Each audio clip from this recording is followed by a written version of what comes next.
Welcome back to Heiko Shaves. It's shaving time for me, definitely shaving time. Can't go into public like this. Brought some night shifts behind me. Now I have a few days off and I wanna, look my best.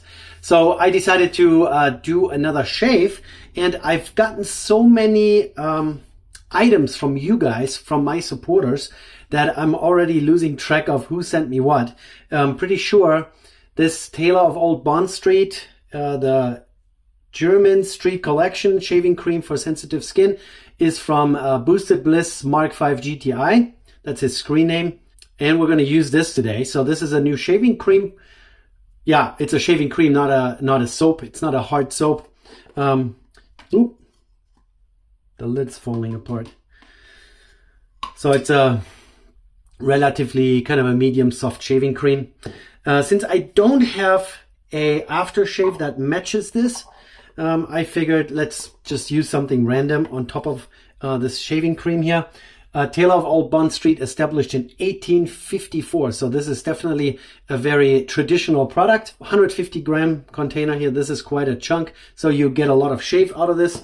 I will use as an aftershave this Pacific Shaving Company caffeinated aftershave. This is a balm lotion, face lotion. When I use softer creams out of a tub, I always overload my brushes to the extent that when I start face lathering, that I'm really not getting a good lather out of it. We're going to grab this today. We're going to get a little spoon, which this is not a typical kitchen spoon, teaspoon. This is actually a spoon that I bought from Shave Nation. It's tiny compared to a teaspoon. It's like my fingertip. And apparently this is supposed to be, it's pretty strong, pretty thick.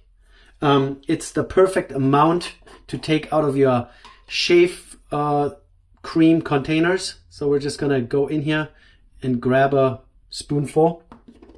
Put that at the bottom of my bowl here. Now I have to use my finger anyways. So let's put that with my finger down there in the middle. And then some people, apparently they tend to squish it down, so it's spread out a little bit more. So yeah, I haven't even picked a brush for today's shave. So since we're doing Taylor of Old Bond Street, which is very traditional, why don't we use a very traditional Ever Ready, the C40 Ever Ready. Let's put that in water here real quick, so it has a chance to soak in a little bit of some water. So we picked the soap.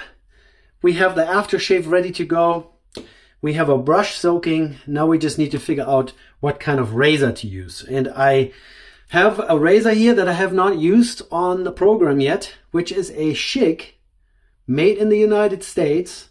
And if I'm not completely mistaken, this is called a Krona. I have looked into finding out the history of all this.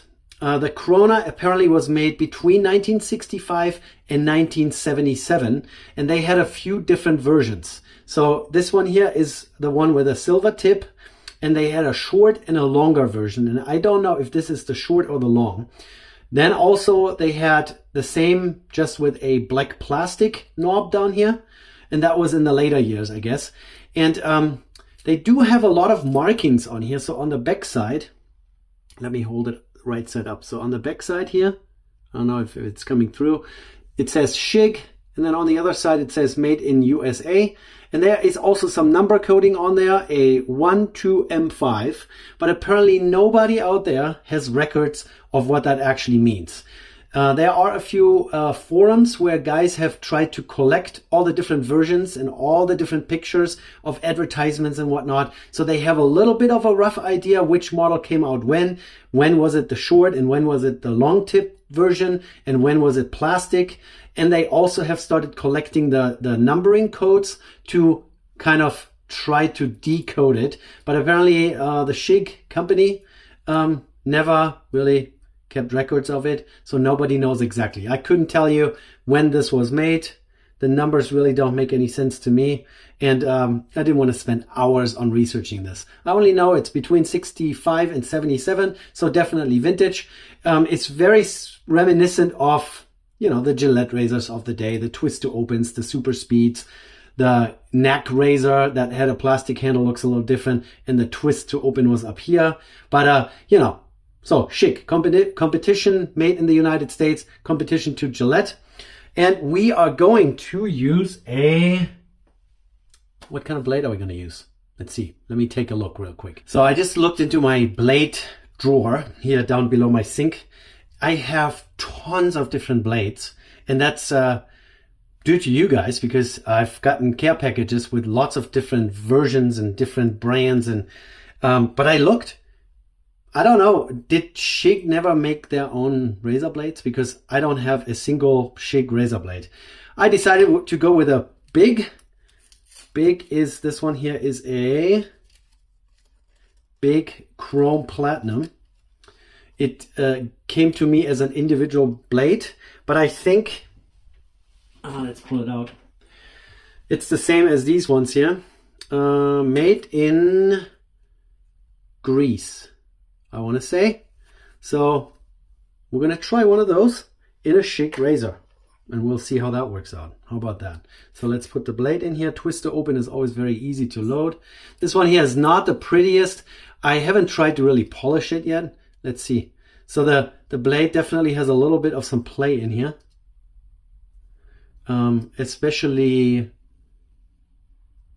left to right. I can push it left to right like this. But that shouldn't be a problem. We're just going to center it and then cinch it down. So let's close this up down here. I think we're ready to go. We're just going to use some Perazzo white. Pre-shave real quick. Pre-shave is always a good idea.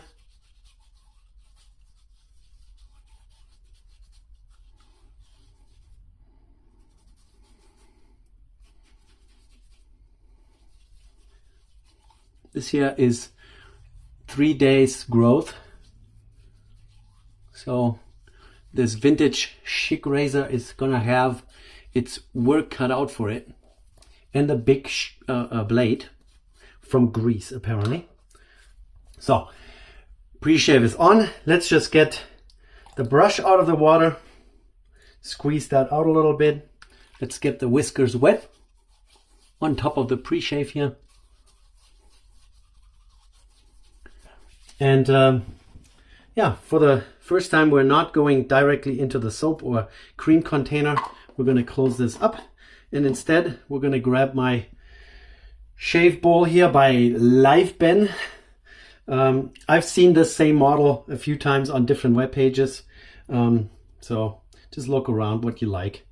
All right, and we're going to try to lather up here in the bowl. Let's take lots of water. Very creamy, and we're going to lather this up.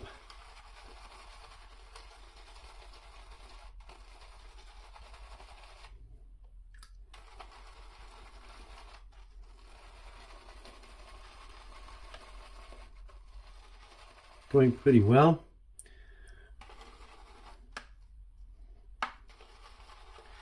My Ever Ready is already shedding. It's a 40-plus-year-old shaving brush that definitely is losing some hair. It's balding. It's in its midlife, so to speak. That's the downside of those natural bristle brushes. Synthetics, they don't do that, at least not initially, until they then break. My goodness, now I have so many bristles in here. That's no good. Yeah. And this thing already has gotten the full treatment with shampoo and all that, conditioner and all that stuff. And they're still falling out in droves here. So if this is not working out for me, I rather keep the handle and put a synthetic knot in it. You know, cut it out and drill it out and then glue a new knot into it. I like the handle shape. I like the vintage look of it. All right, now we're getting there. We definitely need more water. Needs to be a shiny lather. All right, look at this now. So yeah, I guess you guys are onto something. You know, bowl lathering is really easy to get a huge amount of lather out of it. And now we're just going to, oh my goodness, paint this on my face. Maybe get rid of some of the bristles that are still in the matter here. Ooh. I think this ever-ready knot, I think we have talked about this in another video before. I think it's a boar. Kind of the color gives that away. And it's really stiff too. It's really stiff, even with pre-soaking and everything.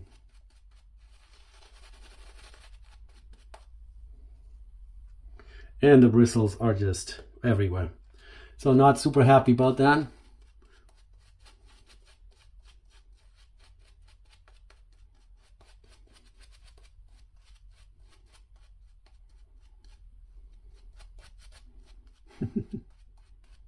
Kind of a mess, huh?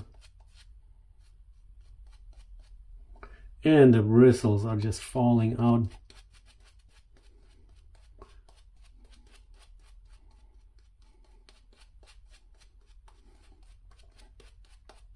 Okay, let's call that enough. Let's get some of that stuff off my hands.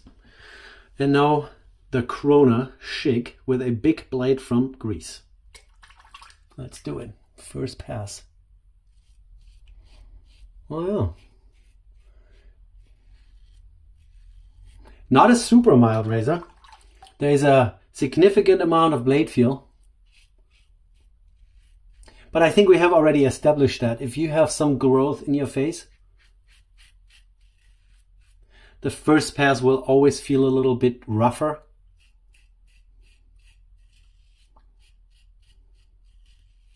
Especially, I think my stubbles are not the softest.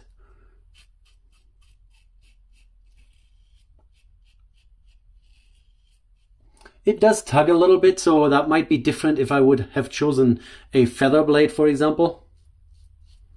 I don't know where exactly this big blade falls in comparison to others. But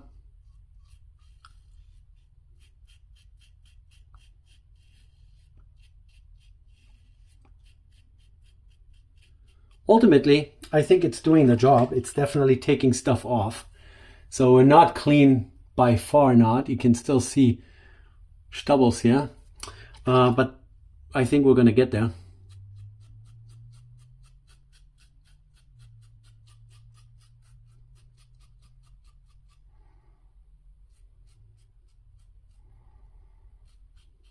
I don't know how popular the Schick was compared to, you know, other offerings like the Super Speeds and some of the adjustables that Gillette was producing during that time. And Schick, of course, also had other razors that were available at the same time between 65 and 77. I'm assuming this was also just one of their budget offerings, you know.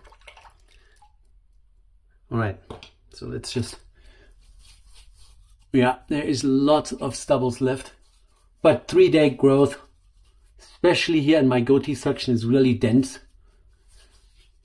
So the razor and the blade really have to work.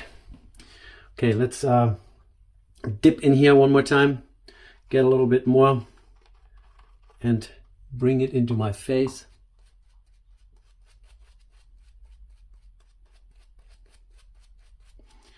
This knot is really small compared to some of the other ones that I have sitting here. It's probably, you know, the diameter of a knot is measured at the tighter spot, so the opening that they have to make to go into the handle. It's probably a 24 or a 22, but at the very tip, it's a very skinny little thing. And the bristles are rather stiff. The soap is very mildly scented. It's a very, like a clean linen scent. It's very clean, nice smelling. It's you know, one of those traditional scents that you would think a barbershop should smell like, and I really like it. And so far, no complaints. And here we go, second pass across the grain.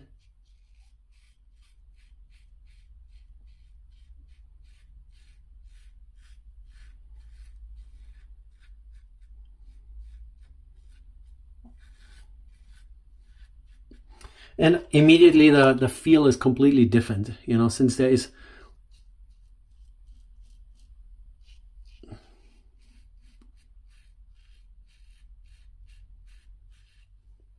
not as much material to cut off. Immediately this razor feels way milder than on the first pass. So the first pass can always be very deceiving.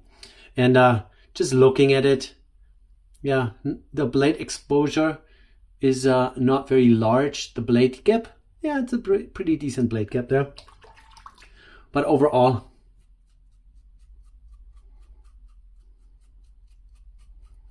I would surely categorize this as a mild razor.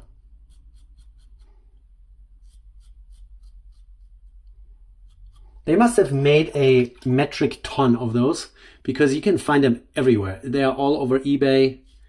You know, I think I got this one here for like $15 or so. So it's not a expensive vintage razor. If you just want to add one to your collection.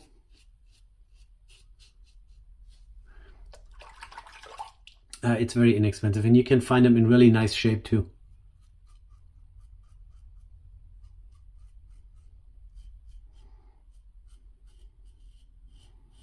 It's kind of unfortunate that there is not really a good database where you can look up, you know, what year you have and what the specialty of this razor was back in the days. Like I said, the information, you have to do a lot of reading and cross-referencing different web pages to really find out what you have there in front of you. All right, third pass coming up. Let's grab a little bit more lather from our bowl here. Ooh. Slinging it all over the place. Yeah, the knot is so stiff and like tight, hasn't opened up. I mean, this is a new old stock. When I bought it, it was never used before. So it's a 40-year-old, well, over 40-year-old knot that has never been really used. So I'm assuming if I would just stick to this one for a week or two and use it and really face lather and break it open. It's very prickly though. It would probably open up a little bit and soften up and then eventually probably stop dropping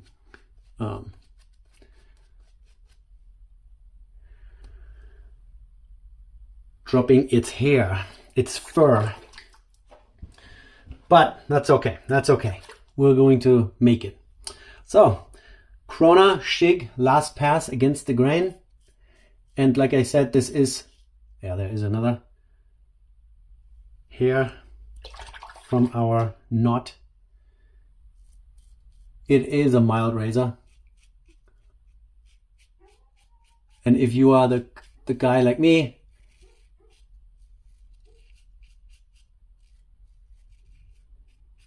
leaning towards the milder razors, this is right up my alley here. Nice long handle, by the way. I also like the fact that it's tapered, gets thicker towards the end. So yeah, it sits in the hand really well. I have enough space to put all my fingers.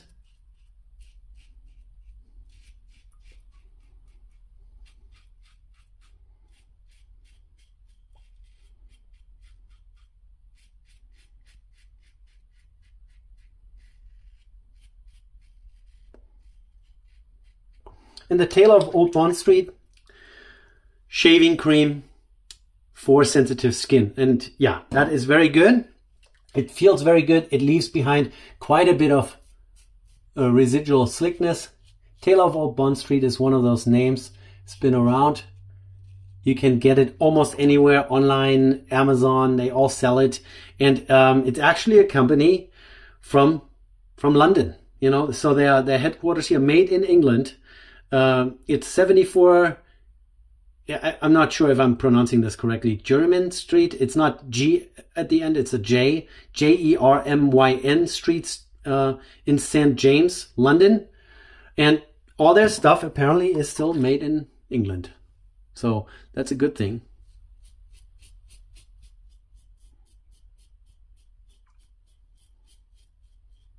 And it's not excessively expensive either. So you can buy that on Amazon pretty reasonably priced.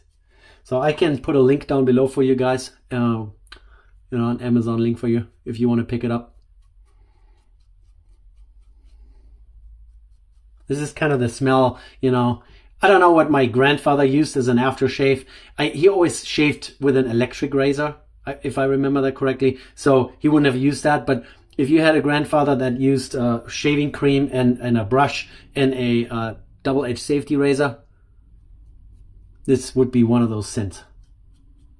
Very traditional, very clean, very simple, nothing fancy, but very nice. All right, let's do a quick inspection here. Very nice. So you can use a very aggressive and efficient razor and get this done in one pass and you might be bleeding.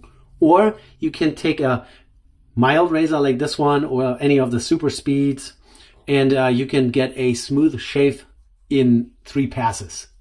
Let's do a little bit pickup before I rinse off. Here's a little bit that I don't like. And maybe there. I had a little bit more growth than other days. So we want to be fair, you know. A mild razor with that amount of stubble might have a little bit of a hard time. But overall, I'm pretty pleased with this result here. And again, if I would have used any different blade, maybe a Wilkinson sword, my standard.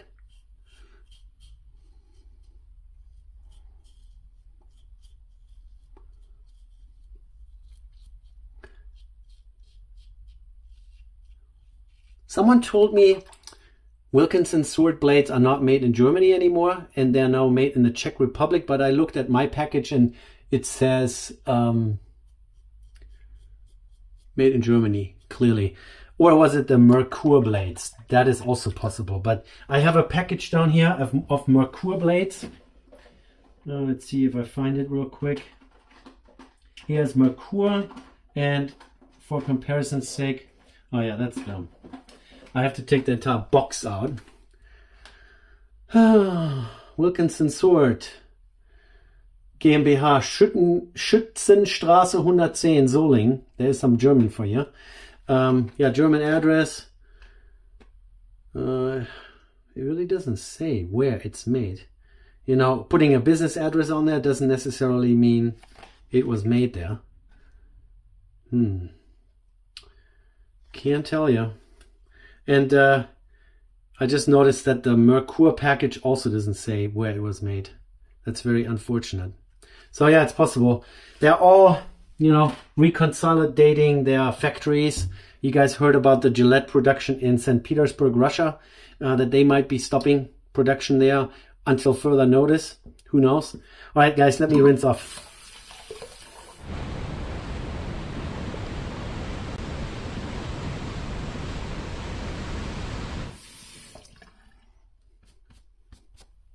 All right, guys, so looks pretty good. Smooth shave.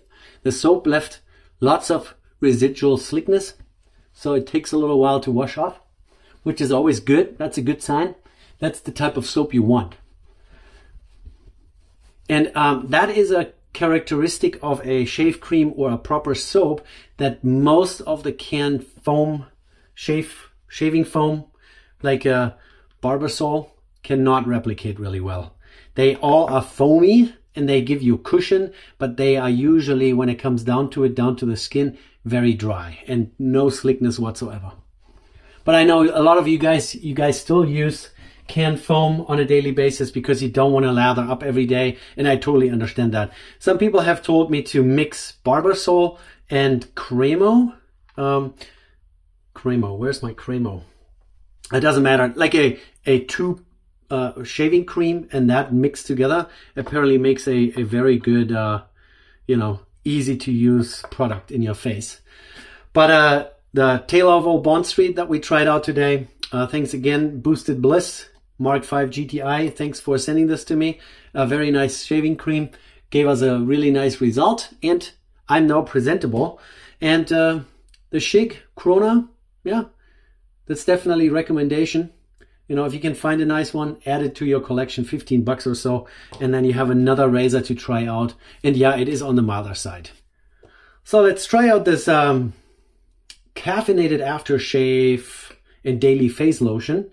Comes out like a cream and has a, oh yeah, it's not mentholated, but it has, I want to say eucalyptus in it. That's what it smells like. Or peppermint. Peppermint. It smells like a piece of chewing gum from Wrigley's. So anyways, let's see how that goes. Since we don't have much irritation going on, I think this is totally sufficient. Also mildly scented. Now I smell like a pack of chewing gum for a few moments, I guess. And antioxidant rich, naturally derived caffeine. Yeah, sounds good. Spearmint, yeah, that's what I thought. Spearmint is in there. Found it on Amazon, bought it, and I like it. The ingredient list is very long. So some of you, I know you pay attention to what kind of chemicals you smear into your face, and I probably should do that too. But this seems to be pretty mild and not irritating at all. Alrighty guys, that now is it. Thanks for hanging out. Thanks for shaving with me. Don't forget to leave me a thumbs up. Put a comment down below. Any suggestions, recommendations, products that I should try out. I always write those down. And then as I get a chance to buy new stuff, I will consider that list. If you're new here, please subscribe and I will see you in the next one. Take care. Bye.